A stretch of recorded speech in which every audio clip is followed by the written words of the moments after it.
वाले हैं। तो चलिए बच्चों आज के इस वीडियो को हम स्टार्ट करते हैं। और यदि आप इस साल 2026 में AIIMS BSc nursing paramedical and जितने भी नर्सिंग एंड पैरामेडिकल की एंट्रेंस एग्जाम्स होती है उनमें यदि आपको सिलेक्शन लेना है तो प्रतिदिन आपका बच्चों लाइव क्लासेस चल रही है जिसे आप ज्वाइन कर सकते हो। नीचे हमने व्हाट्सएप ग्रुप का लिंक भी दिया है, आप सिंपल यूट्यूब पे जाइएगा, वहां पे आप हमारे चैनल को सर्च कर लीजिए और सर्च करने के बाद आपको पूरी क्लासेस है, लगभग 60 क्लासेस बच्चों कंप्लीट होने को आई है। तो वहां पे आपको कंटिन्यू चैप्टर वाइज क्वेश्चंस मिलेंगे, पीवाईक्यू क्वेश्चंस भी, जिसमें आपके कोर्सेज पे जाएंगे। तो लगभग यहाँ पे लगभग जो है 56 क्लासेस ऑलरेडी कंप्लीट है और फर्स्ट के फर्स्ट वीक में आपका लगभग सिलेबस कवर करने किया जाएगा। ओके, तो ये जितने बच्चे हैं जो अभी तक ज्वाइन नहीं किया है तो बच्चों चैनल को सब्सक्राइब कर लो। नीचे आपका व्हाट्सएप ग्रुप का लिंक भी है बच्चों, यदि आपने वहां भी ज्वाइन नहीं किया तो ज्वाइन कर सकते हो। ओके, तो सबसे पहले हम बात करेंगे कि आपकी एग्जाम्स की डेट क्या रहने वाली है। 2026 में आपका एम्स बीएससी नर्सिंग का एंट्रेंस एग्जाम्स कब होने वाला है। कैलेंडर की बात करें तो यहाँ पे एम्स ने रिलीज किया है उसकी एग्जाम्स डेट। लगभग यहाँ पे डेट की बात करें तो डेट है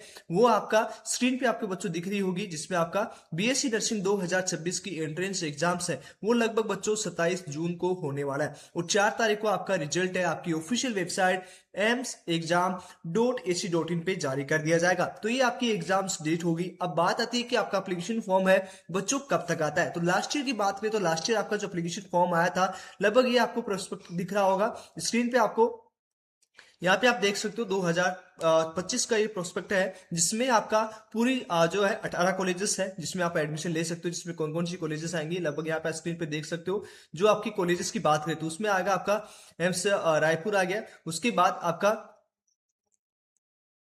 एम्स रायपुर के बाद AIIMS Rishikesh, Bhopal, Bathinda, Bhubaneswar, Kalyani, Deoghar, Gorakhpur, Jodhpur, Bilaspur, Nagpur, Mangalagiri, Patna, Bibinagar, Raebareli and Guwahati and Jammu and AIIMS Delhi, ये 18 कॉलेजेस है जिसपे आप एडमिशन ले सकते हो बच्चों। अब यहाँ पे एप्लीकेशन फॉर्म की बात करें तो एप्लीकेशन फॉर्म लास्ट ईयर कब आया था। तो लास्ट ईयर जो आपका एप्लीकेशन फॉर्म आया था बच्चों वो आपका आया था लगभग यहाँ पे स्क्रीन पे देख सकते हो 8 तारीख 4/2025। ओके, तो इस बार भी आपका जो है मार्च के लास्ट वीक या अप्रैल के फर्स्ट वीक तक बच्चों आपका एप्लीकेशन फॉर्म है वो रिलीज किया जा सकता है। लास्ट ईयर एग्जाम्स डेट की बात करें तो लास्ट ईयर जो आपका एंट्रेंस एग्जाम्स हुआ था फॉर बीएससी नर्सिंग के लिए तो वो हुआ था आपका 1 जून को। ओके, 1 जून को आपका एंट्रेंस एग्जाम्स हुआ था। ओके, और एप्लीकेशन फॉर्म है वो बच्चों मार्च के फर्स्ट वीक में रिलीज हुए थे। तो इस बार भी इतना ही देरी हो सकता है, लास्ट ईयर आपका लेट आया था, इस बार भी हो सकता है कि आपका एप्लीकेशन फॉर्म लेट ही आए। तो बच्चों अभी आप पढ़ाई पे फोकस कीजिए, आपका एप्लीकेशन फॉर्म की अपडेट जैसे ही आएगी तो वो आपको दे दी जाएगी। आप चैनल को सब्सक्राइब रखेंगे नोटिफिकेशन आपको मिल जाएगा। ओके,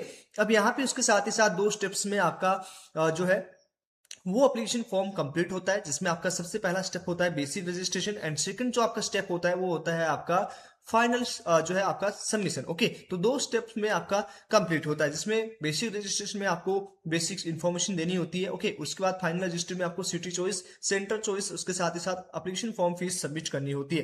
एप्लीकेशन फॉर्म फीस की बात कर लेते हैं, कितना आपका एप्लीकेशन फॉर्म फीस होता है। ओके, तो लगभग यहाँ पे बात करें तो जनरल कैटेगरी का आपका 2000, ओबीसी का 2000, एससी का 1600, एसटी का 1600 और उसके साथ ईडब्ल्यूएस के बच्चों 1600। तो ये आपका एप्लीकेशन फॉर्म की फीस रहती है एम्स बीएससी नर्सिंग के लिए। ओके, और यदि आप पैरामेडिकल का भी फॉर्म भरना चाहते हैं तो उसकी भी फीस आपका इतना ही होगा। ओके, सबसे इंपॉर्टेंट बच्चों यहाँ पे डॉक्यूमेंट्स की बात कर लेते हैं। तो सबसे इंपॉर्टेंट जो डॉक्यूमेंट्स होता है वो होता है बच्चों category certificate. Okay, caste certificate का यहाँ पे बहुत बड़ा रोल होता है क्योंकि उसके कास्ट सर्टिफिकेट की एक वैलिड डेट आती है। ओके, उस वैलिड डेट में यदि आपका सर्टिफिकेट होता है तो ही आपका उस सर्टिफिकेट का वैल्यू होगा, उसका बेनिफिट होगा, उस कैटेगरी का बेनिफिट होगा, अदरवाइज आपको जनरल से काउंट कर लिया जाएगा। तो इसलिए बच्चों एक वैलिड डेट एम्स के जब एप्लीकेशन फॉर्म आते हैं तब दी जाती है। ओके, तो उसी टाइम आपको उस डॉक्यूमेंट्स को बनाना होता है, वो आपका कैटेगरी सर्टिफिकेट। ओके, तो चलिए एक बार डिस्कस कर लेते हैं कि वो डेट है लगभग क्या होती है। तो यहाँ पे आप देख सकते हो जो ओबीसी स्टूडेंट है, ओके, 2 स्टूडेंट्स को ये सर्टिफिकेट की आवश्यकता होती है, जिसमें ओबीसी और उसके साथ ही साथ आपका ईडब्ल्यूएस, ये दोनों स्टूडेंट्स को इस सर्टिफिकेट की आवश्यकता होती है जो एक वैलिड डेट में होना चाहिए, जो लगभग 2 महीने के अंदर ही बना होना चाहिए। यदि इससे एक दिन ऊपर जैसे एक नीचे नीचे होता है तो फिर वो वैलिड नहीं होता बच्चों। ओके, तो इसलिए बच्चों ध्यान में रखना ये सर्टिफिकेट है आपको तभी बनाना है जब आपके एप्लीकेशन फॉर्म आ जाए। ओके, और जब आपको इसकी अपडेट मिलेगी तभी मिलेगी जब आप हमारे चैनल को सब्सक्राइब करके रखेंगे। और ये आपका सेंट्रल गवर्नमेंट का होना चाहिए, ये आपको बता दिया जाएगा जब आपके एप्लीकेशन फॉर्म आएंगे तभी आपको बता दिया जाएगा। ओके, और एससी एसटी कैटेगरी में बच्चों वैलिड डेट नहीं होती है, इसमें सिर्फ सर्टिफिकेट चाहिए होता है, वो भी सेंट्रल गवर्नमेंट का। तो ये चीज समझ में आ चुकी है। तो मोस्ट इंपॉर्टेंट डॉक्यूमेंट्स यही है बच्चों जो आपको आवश्यक होगा। और अधिक जानकारी के लिए आप हमारे चैनल को सब्सक्राइब कर सकते हैं, A to Z जानकारी बच्चों आपको दे दी जाएगी। ओके, आई होप ये सारी चीजें आपको समझ में आ चुकी है। मिलते हैं आपको नेक्स्ट वीडियो में, तब तक के लिए बाय बाय। और बच्चों चैनल को सब्सक्राइब सब्सक्राइब करना मत भूलिएगा। यदि आप 2026 में सिलेक्शन चाहते हैं तो आप हमारे चैनल को सब्सक्राइब कर सकते हैं, जहां पे नर्सिंग पैरामेडिकल की A to Z जानकारी दी जाती है। थैंक यू, मिलते हैं आपसे नेक्स्ट वीडियो में।